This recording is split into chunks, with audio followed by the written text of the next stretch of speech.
Chally, it wasn't exactly a classic, but taken all the way to extra time and penalties today by Barnet, but we're through to the semi-finals of the FA Trophy. How good does that sound and feel? Yeah, it feels great. I thought it was a decent game, to be honest, in terms of as nil-nils go. I thought for half an hour they were very good, and we probably not gave them a little bit too much respect, but they played very similar to how we play, and we couldn't get close to them, and we didn't get close enough to them. We weren't aggressive enough in terms of our press, and then half an hour in we sort of got to grips with it, and then for the back end of the first half I thought we were on top. We had a chat at half time and sorted a few things out, and second half I thought in terms of the game as a whole I thought we were the better side, although there wasn't a great deal in it. And then extra time the game got stretched. They had opportunities, we had opportunities, and I suppose that would have been a pretty, although going to penalties obviously looks cruel, I think if someone losing it in extra time after the work that both sides had put in through 90 minutes I think would have been pretty cruel, and obviously to hold our nerve, if you like, and win on penalties is massively pleasing. The work that we did yesterday paid off because the penalties we took were fantastic.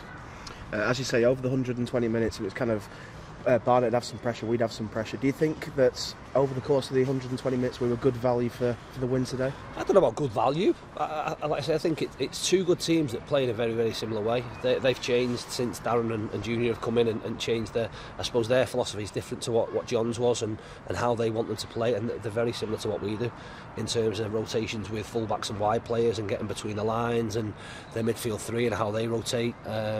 So we know how difficult that is to play against because we try and do that. So I think when you've got teams like that, the spare play is the centre-back. Now, in most instances in this division, the centre-backs aren't comfortable stepping in with the ball.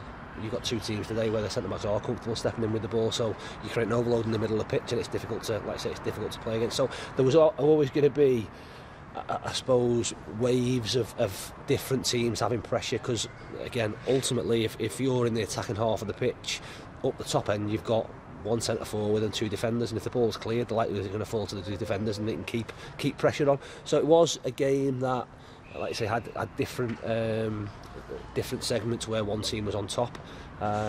It was, like I say, it was a close game between two good sides, really good sides. You're going to look at what they've done in their cup games since the Darren and Junior sort of came in, really. Sometimes people will, and I suppose it shows how far we've come, really, that people will think we're at home against Barnet and potentially people are thinking we're the favourites going into it. They're a Football League club last season, and we'll have hoped to have get back in the Football League, still will hope as quickly as possible. So we knew today was going to be really tough. We've got to play them again here in the league, and I expect it to be a similar game because it's, like I say, it's two teams that are very, very similar in the style. There have been a few worried faces around the half-hour mark with obviously Ryan Crosdale and Danny Rowe coming off. Can you give us a bit of insight into how they are? Yeah, Crosby, again, probably 6 weeks ago had an issue with his, maybe a bit longer actually, an issue with his hamstring, and we just saw that he was prodding and feeling away at that. It tightened up, so we made the decision to get him off straight away. Again, in terms of the game's important to us today, but it's not the be-all and end-all.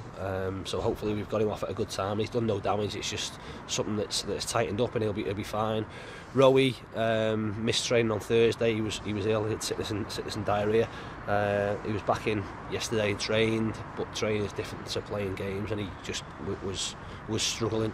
And he was struggling because ultimately they split and got on the ball and demanded that we had to press up the top end of the pitch. So the 25 minutes, the half an hour that he did, completely took it out of his legs. You then make a decision as to whether you leave him on or whether you get fresh legs on. And to be fair, Alex going on, I thought you got to look at it and think it changed the game for us in terms of his energy and endeavour to close down, really put them under pressure and made them, I suppose, put more balls at risk, and we got a foothold in the game from there. And like I say, his work rate was exceptional.